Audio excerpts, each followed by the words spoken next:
welcome to Quick Summary. All right, woo. Hey, props to all of you who have stuck with the show because I understand there were mic difficulties and definitely have to work up your lip reading game. And some of you were able to accurately understand what Pastor Brett was saying, which is amazing. So I feel like our audience has been through their fair share of stuff and they can now lip read. That's right. They're good. Well, we all watch enough K-drama. We have to learn, work the subtitles. Well, you're not, oh, there's subtitles. You're not lip reading there. We're not subtitling this? What? We should subtitle YouTube will provide it afterwards automatically. Yes. Well, hey, this is the final summary that's going to be called Quick Summary. That's right. And it's been quite a really good series. Yeah. I think that it's my first souvenir series. Really? So I've never been a part of something like this. Oh, man. I love being able to collect things and accumulate different things to remind me of the sermons every single week. You've been here forever. I can't believe this is the first one. Yeah, well, what is this pandemic? Come on. That's right. Yeah. So here's what I want to hear from you guys. Definitely help us. What was your favorite moment from the sermon series? That's right. There were 6 sermons, by the way. So Pastor Brett did the first one, and then we talked about comfort, and then power, and then what about yours? Right? Oh yeah, comfort, power. Yeah. Approval and control, and then we finish with being complete in Jesus. Yeah, and we're called. And we're called, yeah. Yep, that's right. So I want to hear from you. What has been your favorite moment? Not the favorite sermon, because that can get touchy. But gotta be one of us. favorite moment for this sermon. So let's kick it to you. What's been your favorite moment in this sermon series? Besides Pastor Brett dancing. That was what I was gonna say. I knew you were gonna go there. Luckily our video guys, I know, are gonna clip that moment. And we're gonna make it He was pretty great. limber up there. I didn't know he could body roll like that. You've never seen him stretching on the side before he preaches? Yeah, true. Yeah. Favorite moment. That was a great moment. I love the dances. I didn't know what to expect either time. I just knew there was something, and so to just experience it afresh and then hear everyone. Yeah. It's I love when the church has fun. So I love when we go deep theologically, but when we're like, man, we are people created with humor and dancing ability. I love the community in all sense. So having fun with our church was really fun. That's awesome. Yeah. Well, Brian Yass is Kevin's acapella solo. For sure. Good call. So I thought that acapella solo would be my entrance onto the worship team. And I said, Jeff, can I be honest what just happened? What? I was on 10th floor and I went up early a little on the response song, one of those awkward moments. Oh no. Luckily it wasn't on YouTube. But then everyone after was like, why didn't you just sing? Pastor Kevin sang. And so you have now put pressure on the rest of the pastors to hold a tune. That's got to be something you got to do now. Hey, let's eat and talk. Yeah, for sure.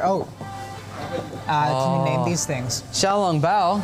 I no need to name anything else. Yes. This is the best thing that ever I don't existed. know what this is. This is another 7-Eleven thing that is not that great. So.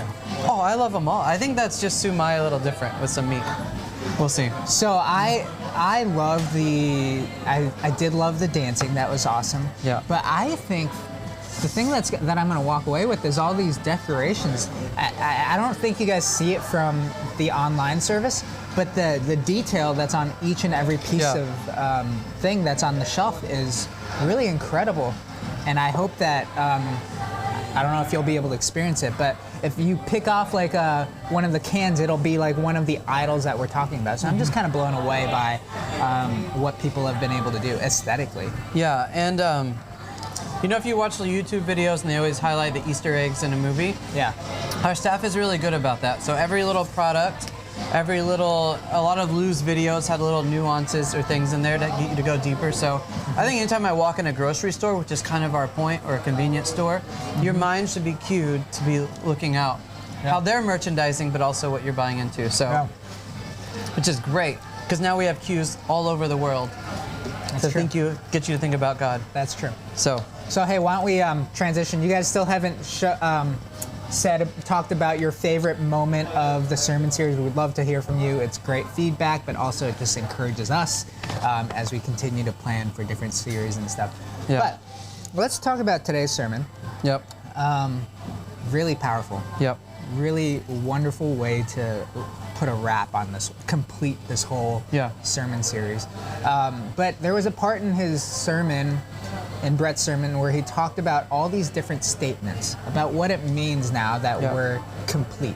So we have all the grace that we need. We have all the authority and love and dignity and purpose that we need, acceptance. And he goes on with all these different statements.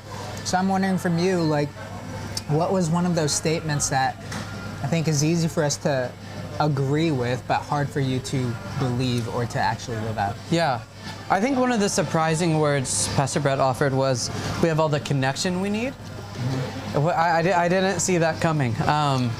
And what it really highlighted was when we talked about control during this series, is that, hey, you know, you don't have to make everything happen. You actually have a God who is for you, who is working his will through you, and you don't have to force things. Like, God is at work. You have all the connections you need for what God desires you to have. And so that really spoke to what this series has highlighted, my trying to understand how I want to control things. Not necessarily people as much, but outcomes. I feel like this is what God would want, but I wouldn't have said God wants his son to die on the cross. I would have chosen a different way. So that, I like that one because it caught me off guard and was speaking to what God's been sharing in this series. Did you have one that stuck out to you? The one that one caught me off guard because I've never thought about connections in that way. And it was a stupid train of thought, but I was like, you know what? Like, God is the greatest connection. I was thinking, like, wow. You know how we always talk about 3 or 4 degrees of separation? Like, you know someone who knows someone who knows someone who knows someone who knows Barack Obama. But I was like, you know, like, if I know God and God knows Justin Bieber, and that's like the direct connection that I have. It was a stupid train of thought, but anyway, I'm going to move on. No, that's good though. That's right. Yeah, God is the ultimate person who's 1 degree. unifying. Yeah, 1 degree is all we need. Yeah, that's good. But I think the thing that was hard for me was, I think 2. There's one personal and one that I see a lot. Okay. So the thing that I see a lot is, I have all the purpose that I need. Okay. I think that is something that is easy for us to comprehend, but hard for us to believe. And this is what I mean. I think it's easy for us to say, Great Commission, yes, that's our purpose. We're to go and make disciples of all nations, be his witnesses unto the ends of the earth. But it's another thing, though, to actually believe in it, because then I have to ask myself, why am I striving beyond that? Like, why does it feel almost incomplete to me to have that purpose? Like, not enough? Yeah, it almost feels like it's not enough. Okay. I don't know if you guys can relate to that, but for me, it's humbling to think, oh, that is the grandest purpose there is in all of our existence, to be a part of God's story in this world of redeeming the world. But for some reason, it's like, but I wanted, there must be more. Like, I got to, you know, I'm making a name for myself or leave a legacy. You know? It's like when you stand before God, that's the only purpose you'll take pride in. But it's so hard to believe that here on earth. Right now. It's so hard. Yeah. Why is that? Chat, why is that? Yeah, there we go. That makes you a good teacher, right there. Yes. You turn the question. I just turn the question around. I think it's, I think with all of these statements, there's a level of, it's weird. It almost seems insufficient. Like, we can understand that God's grace and authority and love is all we need, but in our hearts, we actually don't believe it. And I think love is a very good example. Because if you tell someone, oh, the love of God is all you need, they're going to be like, shut up. Like, no, I don't want that. Because it's like, it's not as tangible. It's not as tangible as human love or like the love of a partner. It's kind of abstract, so it's hard for us to boil it down and say, yeah, that's all I need. And it's not going to be, it may not be practically effective tomorrow, right? It needs to get in there to have an effect. Idols work really quick. That's why it's drawn. To, you know, I think of 2 things. I think of sports, because you think, well, why isn't that enough? And I think because of the voices around us. And when you get into a stadium of like tens of thousands of people screaming, it's harder to focus. And we have so many voices in our life. So I think it's just kind of what's out there in culture in the world. I think I saw a movie last night. I'm going to butcher The Legend of Changxi. Is that the right title? Yeah. So, something like that. Something like that. But I won't spoiler, but his father hears voices. I'm trying not to spoil anything. And so he's getting influenced by things that may be positive or negative influence. And so I think we have the world at work, we have an enemy at work, and then we have our own insecurities at work. There's so many voices, right? From the enemy, from others, and ourselves that make it really, really hard. That's true. We really need something divine to happen inside of us to make the divine voice louder. So the voices are always there. It's how do you make God's voice the loudest, right? Yeah. Because the voices are always there. Yeah. You know, I think another thing, speaking of voices and influences of society, I just want to put it out to the parents out there. If your kid comes and says, you know, Mom and Dad, my purpose is to share the gospel. That's all I want to do. Yeah. How many of our, as parents, would be like, oh, son, daughter, I'm so happy that that's what you want to do. Yeah. You know? So it's like, you know, even in our parenting and in our friendships and as the people of influences and actually being that voice, it's hard for us to say, okay, those statements are all you need. Yeah. We define success very different. Yeah. So Pastor Brett's, he started off today with saying this, that idols cannot simply be removed, they must be replaced. And so we talk about, well, don't just hear that voice or that one. Well, we have to replace it with something, God's voice, right? Something more important. Yep. Otherwise, the enemy, or we'll just have different insecurities that will creep in and replace that. Yep. So we have to replace something truer, deeper, more eternal to have a difference. So how do you do that? Chat, how do you do that? Is that how we're supposed to? Yeah. No, I was thinking about, especially as we wrapped up this series, our care group a few years ago around the new year did a study, and it was from Life Church, Craig Rochelle, and his Words to Live By. And it was a message that really stuck out to me. And it was like, okay, identify the lies that you hear in your head and write those down and then replace it with a truth from God. And so it's really great. There's like 100 examples. And so we did that as a care group. Thought, okay, well, what are the lies that we tend to believe every day? So in this instance, what are the idols? What are those lies? And then we've been learning about what these truths the past 6 weeks. I think something really practical would be to write those down, articulate them, and then find out when you remove that idol or that lie, what are you going to replace it with? What truth? And we've been learning about these. And then we made it a daily practice. And so for a lot of people, it was the beginning of the morning. You wake up, first thing, I want to be reminded, this is what I'm susceptible to, but this is what is true and what I want to be true in my life.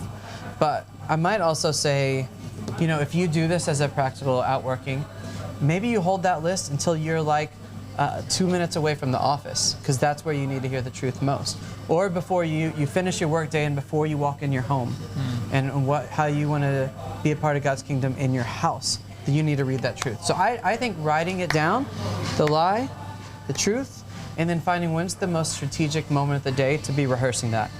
Now, you could do it all day. That would probably be the pastoral answer. But I think that's a really, really good option. So walk us through maybe an example of a lie you believed in and some of the truths that you wrote and when you read them to yourself. So I earlier when I pulled it up on my phone, I pulled up my list from, I don't know, 4 or 5 years ago. And it's funny because there's one of them that has to do with control. I'm like, man, if I would have just kept with this, I wouldn't have had this issue. I would have had everything perfect by now. But one of them was, I wait for God to open the right doors and take action when He does. So I wait for God to open the right doors, and then I take action when He does.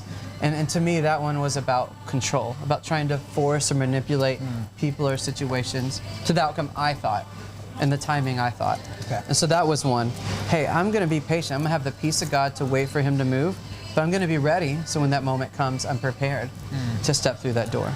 So that was one of them. There was some about, I'm disciplined. Christ in me is stronger than the wrong desires in me. And it was just identifying what are those key statements I need every day. Because I tend to be undisciplined if I'm not focused. I tend to try to take control if I'm not. There's some about my wife, or just Honestly, one of these is the verse we've been saying, 2 Peter 1:3. I have been giving everything I need. So yeah. Just to end on this note, what are some practical ways we can like make this list? Like how do we do it? Let's say someone is new to this whole faith thing. Okay. Or just realize that I do actually have these idols, and they've taken them down. They're trying to replace them now. Yeah. So how would you advise us to like make this list? Yeah, I think identifying your insecurities or shortcomings or the lies, and that may be you've been processing for 6 weeks. It may mean you need some people around you that can speak truth. Write those down, and then we're looking for, okay, if that's not true, discern what is true. And that a care group is the best place to do that, especially if you're new. You may not have the resources of knowing where's what in the Bible. So having a community help you identify those truths is key.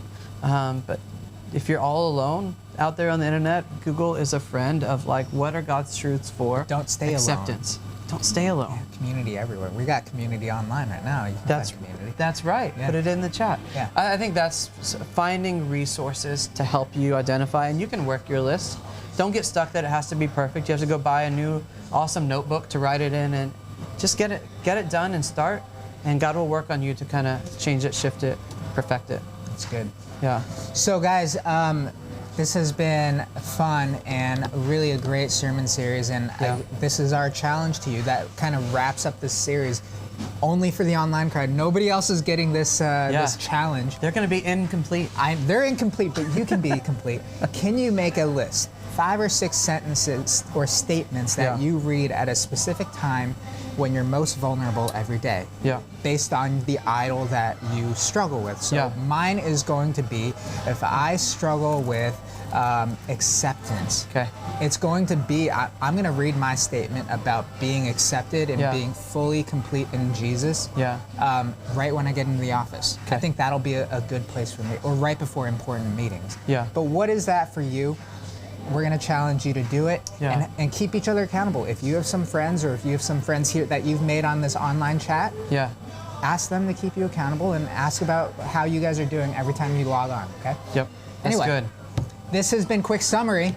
We're so happy to do this with you. It's been a journey, and we hope to see you guys more later. Yep. See you in a different spot for a long summary or whatever's next. Long summary, quick summary. Something like that. All right. Love you, church. We'll see you later. All right. Did you eat?